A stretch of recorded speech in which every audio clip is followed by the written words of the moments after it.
cooperador de jovens e menores da Congregação Cristã no Brasil faz uma carta bombástica ao renunciar ao ministério.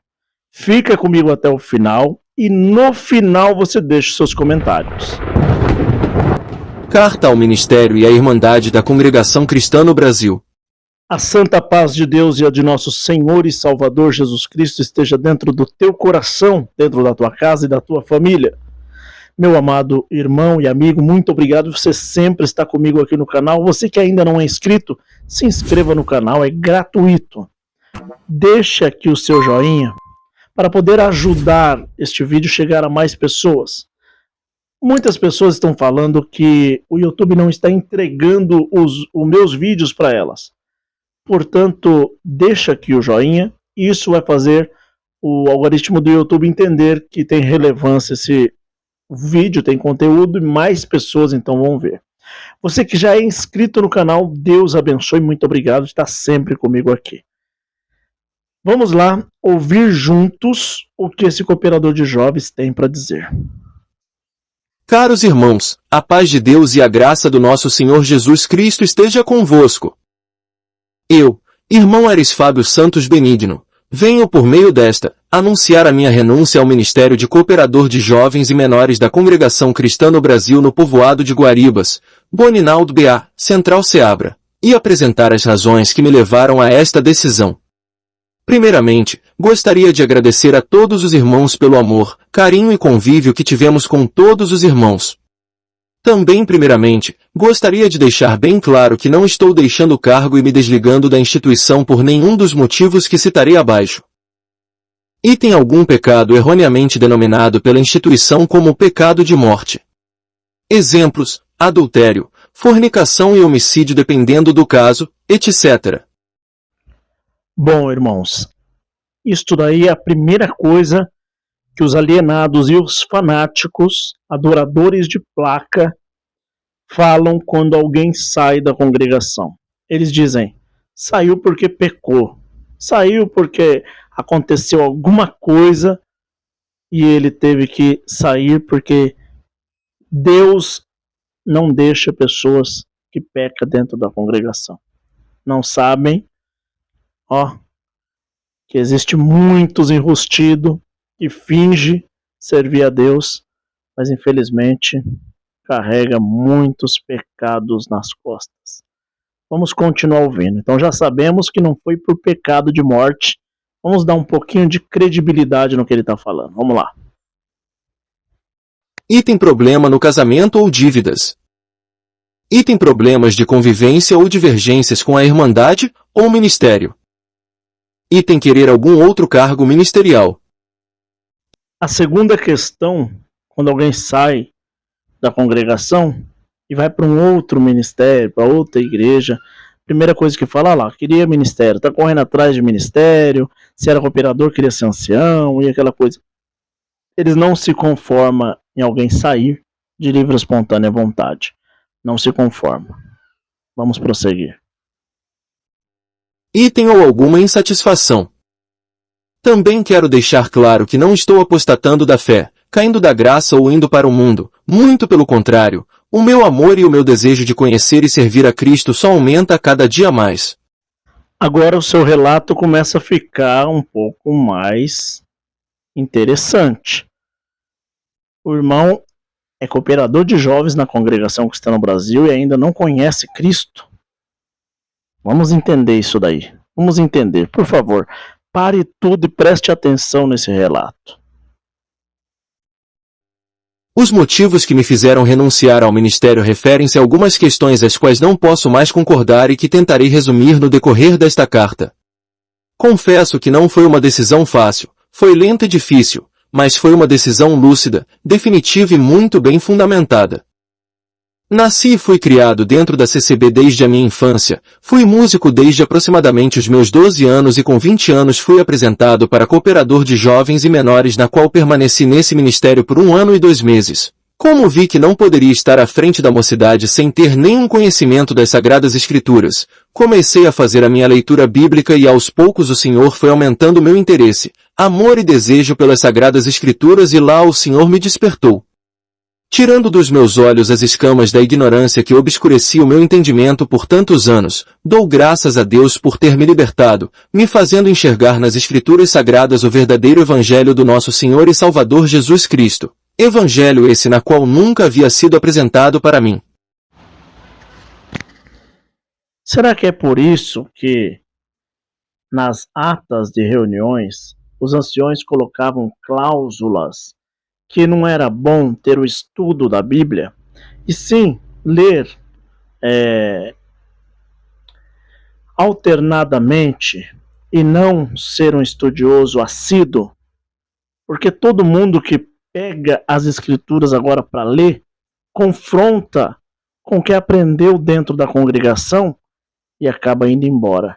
Será que não era esse o motivo do medo dos anciões de ter um estudo bíblico dentro da igreja? De confrontar com o que eles ensinam? Bom, vamos pensar nisso, né?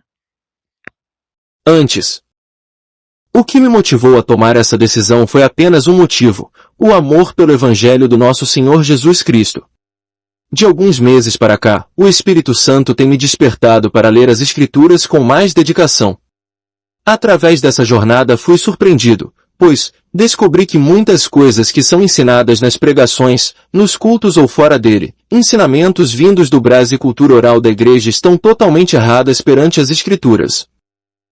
Confesso que jamais imaginei passar por essa experiência, mas agradeço a Deus, que começou em mim uma grande obra de libertação e conversão.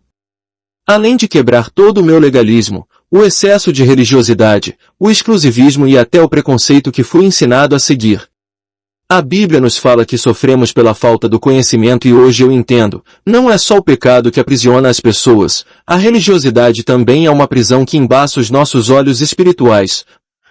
Você consegue discernir, interpretar e criar discrepância no que ele está dizendo e na forma qual os alienados pensam? Você viu o que ele disse? Que aprendeu a ter preconceito, né? Se sentir maior sendo da congregação, daquela instituição, fazendo julgamento, pré-julgamento contra as outras denominações, pré-julgando como se nós fôssemos o melhor e as outras igrejas fossem meras igrejas, qualquer coisa, né?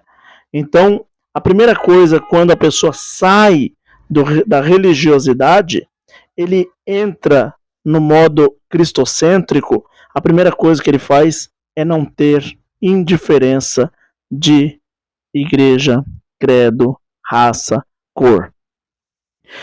Ele acredita que as pessoas que estão servindo e louvando a Deus também faz parte do ciclo da salvação. No caso, todos os vídeos que eu falo aqui, eu só falo de Jesus Cristo, Jesus Cristo, Jesus Cristo, Jesus Cristo, Jesus Cristo, e as pessoas que são evangélicas, cristã, vêm e me refuta, como se eu estivesse falando mal de Jesus Cristo, mas eu estou falando bem de Jesus Cristo. Mas elas estão cegas, por quê? Porque elas estão olhando, não, você não está falando bem da minha igreja, que é a congregação, você está falando mal da minha igreja. Eu não estou falando mal, estou colocando aqui pontos de vista bíblico, cristocêntrica e religiosas.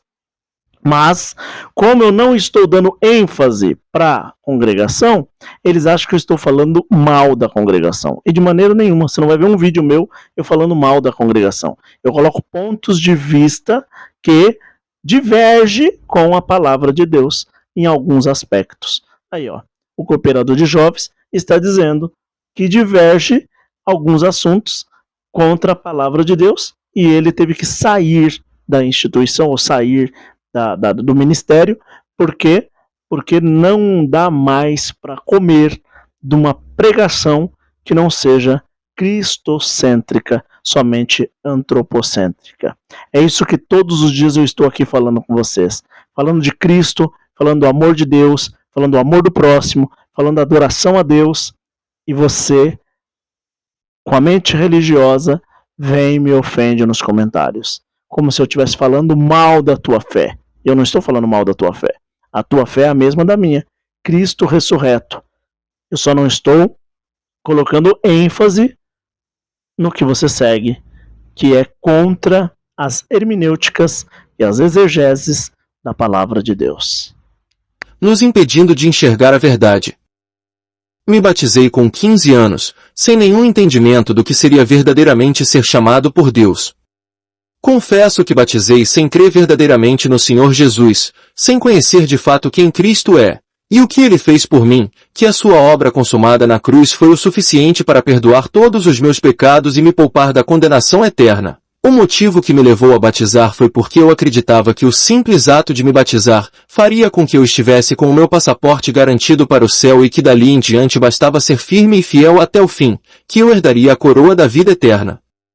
E também por medo, onde fui ensinado desde pequeno que se eu passasse dos 12 anos e morresse sem me batizar eu não poderia ser salvo. Me batizei porque senti meu coração bater forte, achando que aquele era o verdadeiro chamado de Deus. Assim como é ensinado no hino 369 que diz, sentes bater em teu coração? Esse é o chamado do Senhor, porém eu te pergunto. Quem não sente medo e o coração acelera quando o ancião que está presidindo o batismo fala que, se você não vir hoje, Deus pode não te querer mais, ou, no cemitério tem pessoas velhas, mas também tem pessoas novas, amanhã pode ser tarde demais, e diversas outras frases que apenas colocam medo e desespero, ao invés de amor pelo Senhor Jesus Cristo e pelo ato de amor que Ele teve por nós, entregando a si mesmo, morrendo em nosso lugar, pagando nossas dívidas sem merecermos. Olho para trás e reconheço que servi mais as regras e doutrinas de uma denominação do que servia a Deus verdadeiramente. Eu também. Eu batizei com 13 anos de idade. Eu era menino, meu pai tem 70 anos de batismo, minha mãe também serviu a Deus a vida toda. Então eu vim de uma tradição da congregação. E tinha que batizar, né, para poder ter a salvação, o passaporte da salvação. Venha hoje, se não vem hoje, amanhã você pode não estar vivo mais. Eu queria ser jogador de futebol e acabei abandonando essa carreira de querer ser um jogador de futebol para poder ingressar dentro da igreja, certo? Não me arrependo de nada disso, mas quando eu conheci o verdadeiro evangelho de Cristo, eu percebi que eu não preciso me batizar para ter medo do inferno, ou medo de não ir para o inferno, ou pensando só em mim, sempre pensando em mim. Não. Quem conhece o verdadeiro evangelho pensa agora em Cristo. Ele diz, você, Senhor, o Senhor deu a própria vida para me dar a vida. Então eu vou ser cristão porque eu te amo. Eu quero te louvar porque eu te amo. Eu quero te servir porque eu reconheci que eu não sou ninguém sem o Senhor e conheci o que o Senhor fez por mim. É isso que ser cristão significa. Não eu dizer, eu vou me batizar porque eu vou livrar minha alma de ir para o inferno. Não, não é isso. Você está então sendo somente egocêntrico, está pensando só em você. Eu vou fazer isso para mim não ter aquele problema lá na frente. Eu vou fazer aquilo para mim não ter outro problema. Não, para de pensar humanamente. Faça por Cristo. Senhor, eu estou fazendo isso, não é por mim, é por ti. Eu sou um verme, eu sou um pobre, um pecador. É tu que é santo. Então eu quero me aproximar de ti. Senhor, eu quero agradecer pelo Senhor ter dado a sua própria vida pela minha vida. E se eu ficasse todos os dias aqui de joelho, não pagaria este amor. Você já ouviu na igreja os anciões falar isso? Venha hoje, porque amanhã talvez Deus não te aceita mais. Como? Como isso? Se Jesus falou que aquele que crer nele até depois de morto viverá. Se Jesus mesmo disse que aquele que confessar que Jesus é o Filho de Deus será salvo. Vamos pensar muito bem nisso.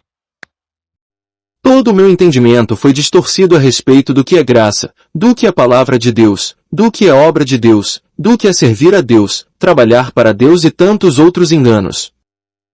Foram 20 anos da minha vida acreditando que a graça de Deus era a CCB, que palavra de Deus não era a Bíblia e sim as exortações dos púlpitos, que trabalhar na obra era fazer coisas para a igreja, que servir a Deus era visitar, congregar, tocar, que meus irmãos na fé são as pessoas da minha igreja, que salvação é através do batismo na minha igreja, que evangelizar é falar bem da minha igreja e tantas outras heresias que foram criadas e replicadas de geração em geração.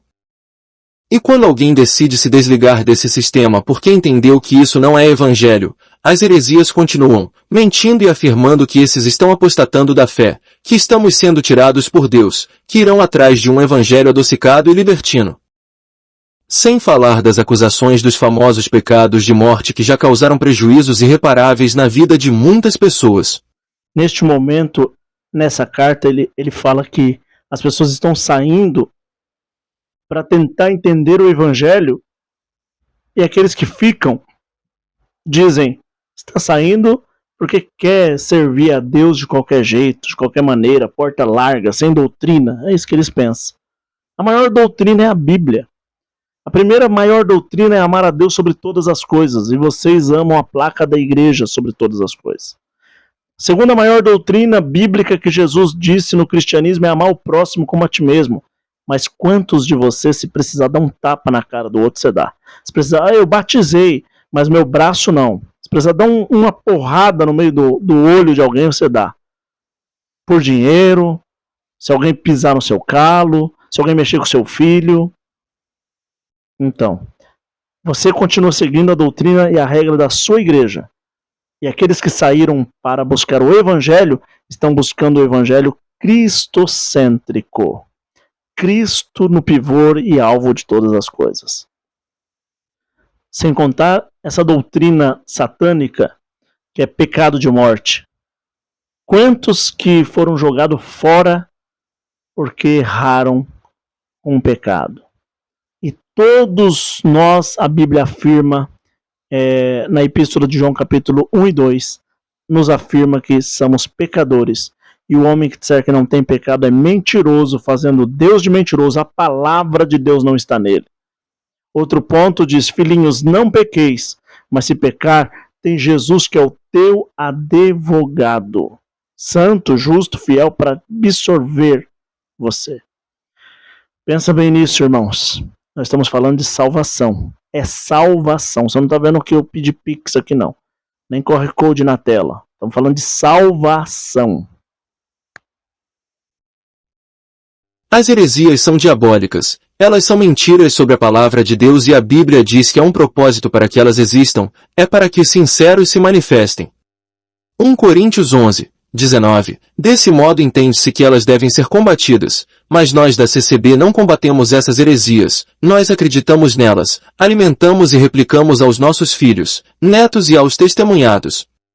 Mas elas nascem da maior deficiência da CCB, que é a falta do ensino bíblico. Durante o período em que comecei a ler as Sagradas Escrituras com mais dedicação, às vezes eu ia explicar algumas coisas sobre a Bíblia para as pessoas da CCB, porém alguns não davam ouvidos porque achavam que eu estava falando mal da igreja, mas eu estava apenas mostrando o que a Bíblia diz.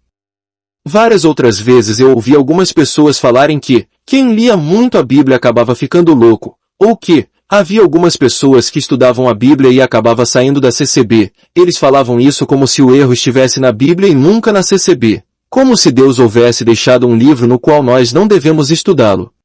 Exatamente isso. Exatamente. As pessoas endeusam a CCB e vai contra nós que estamos falando da Bíblia. Nós falamos da Bíblia e eles falam: está falando mal da CCB. Olha lá, o canal dele só fala mal da CCB. Quantos que assistem os meus vídeos e não se inscreve no meu canal? Deixa de se inscrever, outros desinscreve. Por quê? Porque acha que eu estou falando mal contra a santa obra de Deus. Não, amados. Estamos falando mal, não. Nós estamos falando da Bíblia. Se eu estou falando mal, então a Bíblia está falando mal da CCB. E você quer continuar na onde a Bíblia refuta onde você está? Poxa vida, hein? Poxa vida.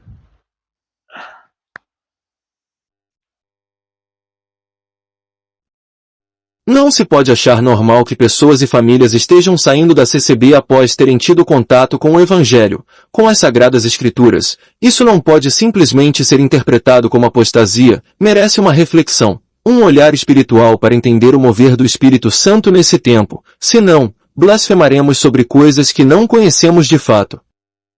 Vejo a igreja como um lugar de aprendizado, vista a impossibilidade física ou intelectual que algumas pessoas possuem de ler e compreender as escrituras sagradas. Esse deveria ser o papel da igreja. As pregações na CCB são pautadas em profecias e promessas de vitória, de cura, de ministério, de virada de cativeiro, libertação, de gigantes caindo, de portas que se abrem, e isso só aumenta o ego de quem ouve e coloca o homem no centro, sempre o exaltando. E sobre isso o Senhor me despertou com grande temor, pois o Evangelho não é sobre nós, é sobre Cristo. Meu irmão, neste momento, vamos analisar então juntos a pregação. Se essa pregação é cristocêntrica na congregação ou se ela é antropocêntrica.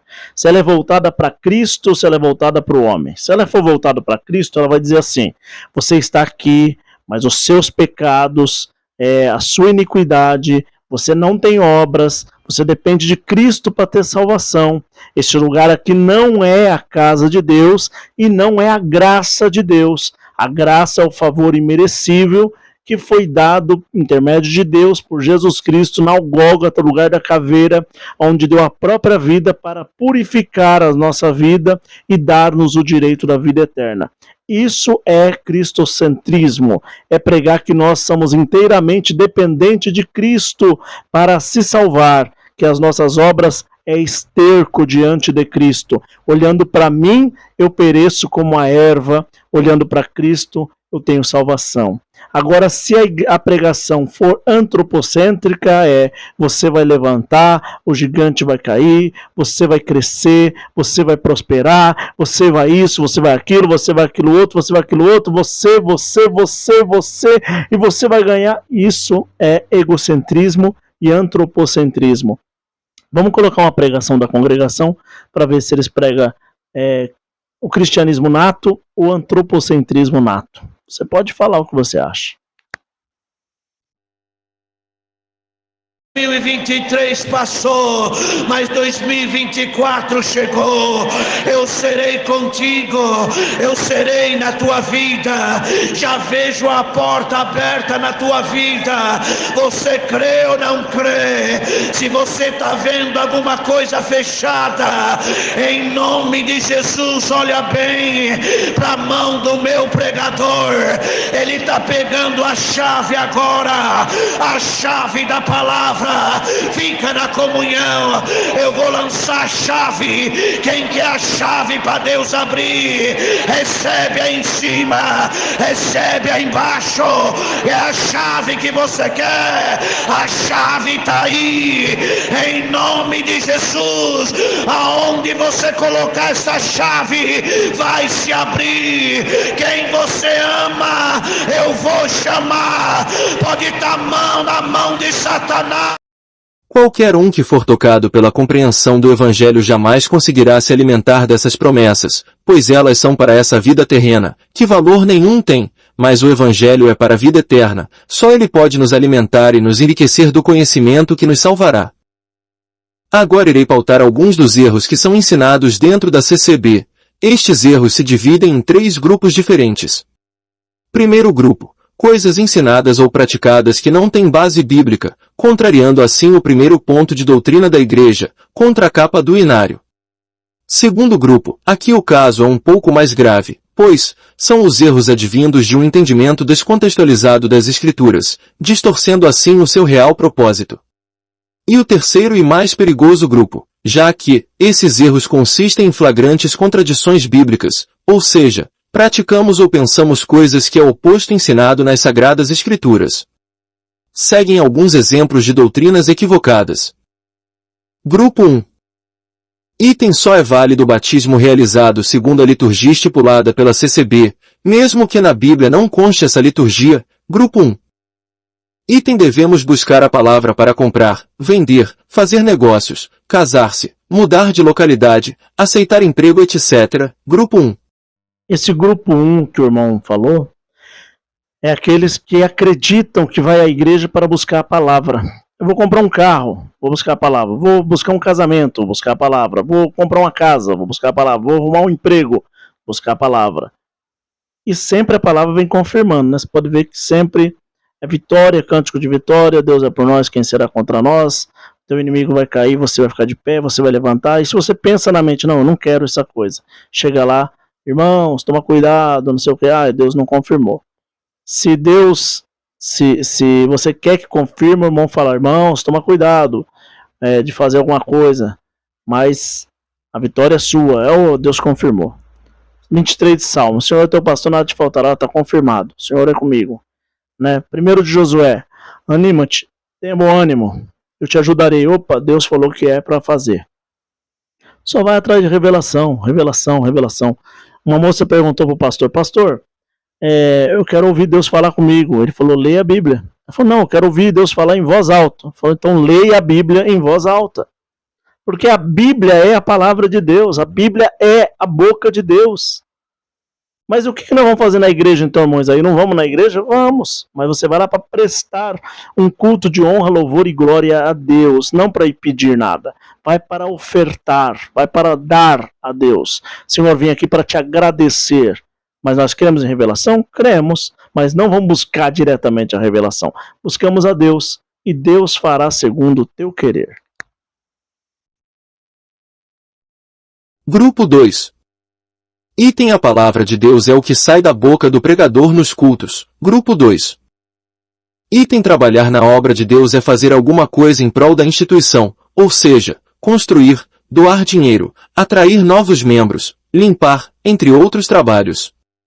No caso do ministério, esse trabalho consiste em executar as funções relativas ao cargo dentro da instituição. Grupo 2. Grupo 3. Item: a graça de Deus é uma instituição religiosa.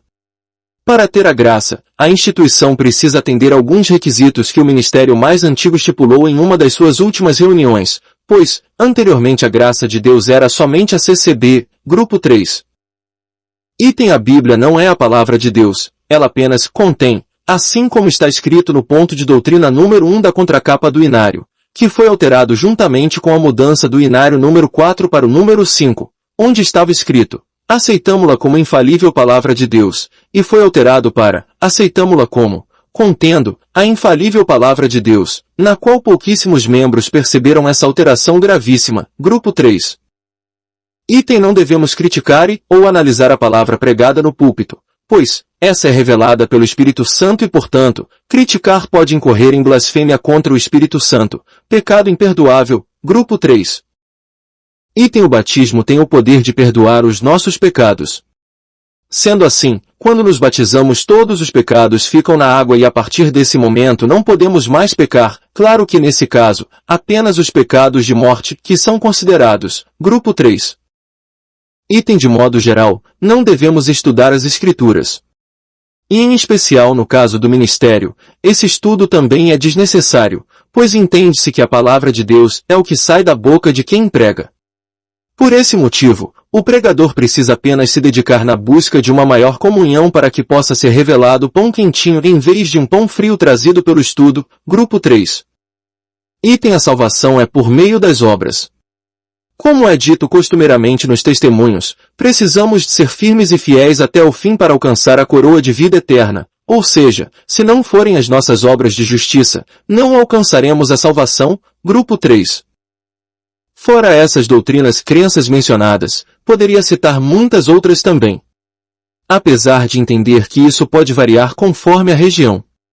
Pois, como não temos na instituição um sistema de ensino, cada igreja pode se apegar a detalhes diferentes de acordo com a cabeça de quem atende a região.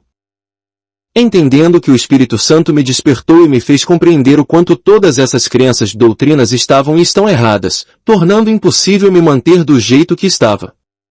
Além disso, pelo amor de Cristo Jesus que tenho por vós, não posso me calar e ser conivente com o falso ensino, visto que, em Cristo só existe amor na verdade.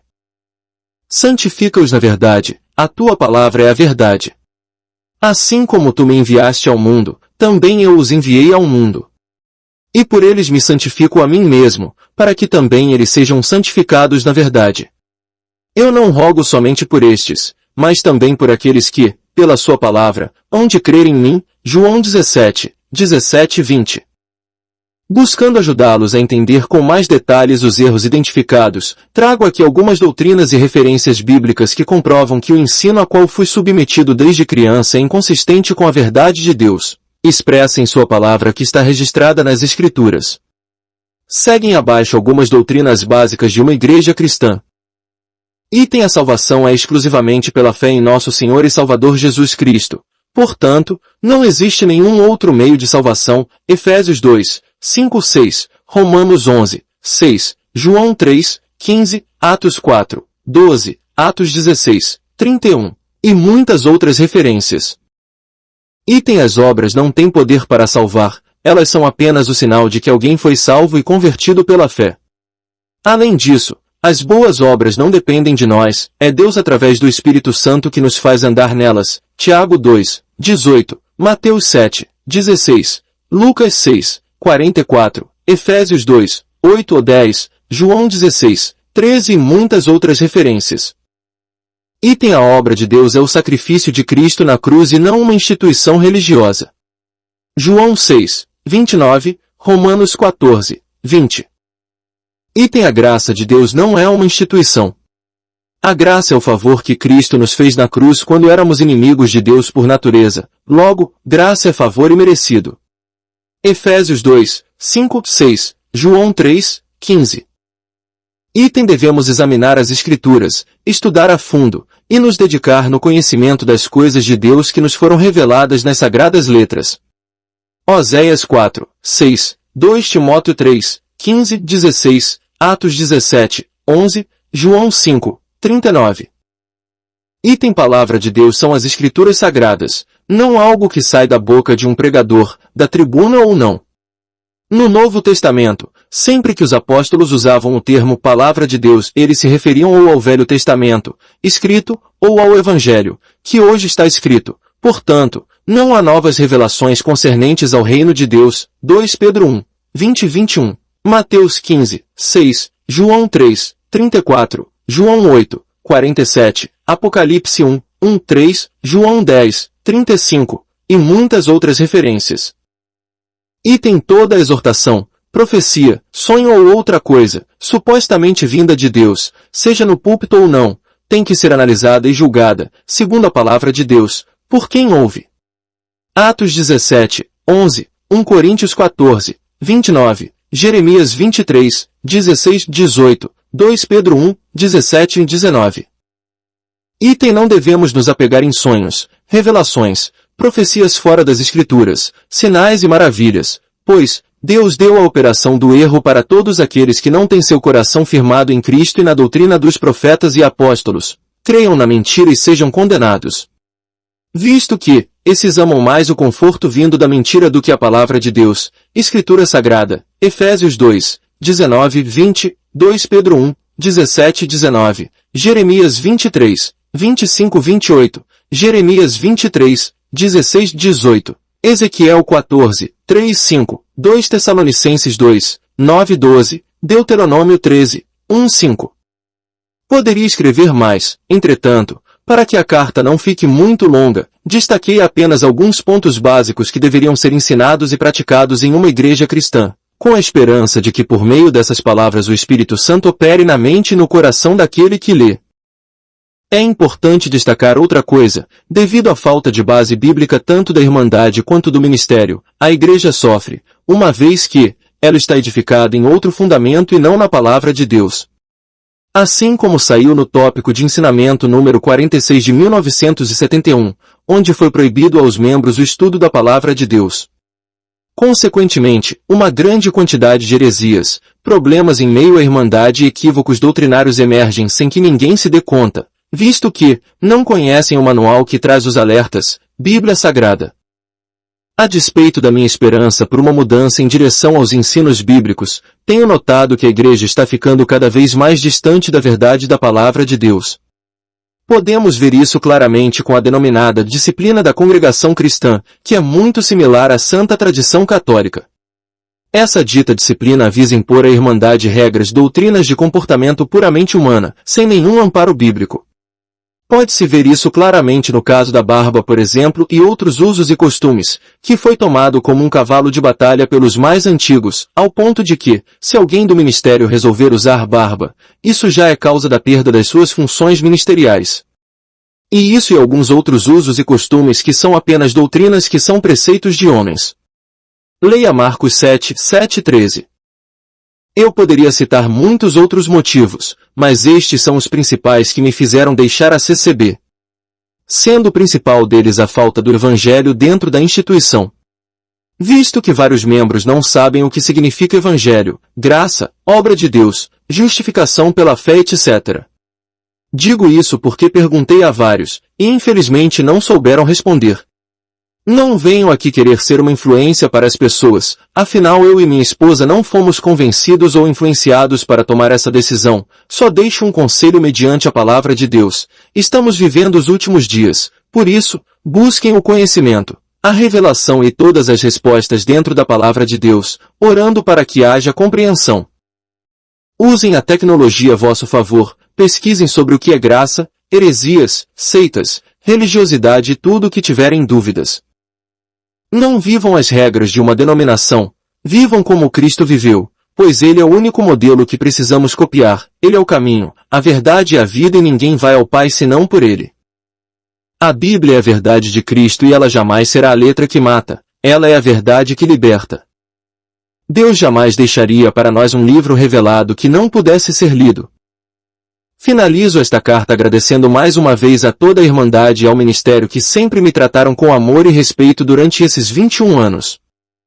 Sei que muitos amigos e familiares vão afastar-se de nós, inclusive acredito que será aconselhado a não ter convivência conosco, porém eu entendo, um dia também pensei dessa forma a respeito dos que deixaram a CCB, porém aos amigos e familiares espero que nos entenda e que o nosso convívio não mude. Aos demais, quando desejarem nos visitar, as portas da nossa casa estarão sempre abertas para falarmos das coisas desse Deus Todo-Poderoso. Qualquer dúvida a respeito do que foi tratado nesta carta estou à disposição para conversarmos e esclarecermos. Que Deus abençoe a todos. Eris Fábio Santos Benigno, Gisele Mirelle Caetano Souza Benigno. Eris Fábio Santos Benigno e Gisele Mirelle Caetano Souza Benigno. 29 de outubro de 2023.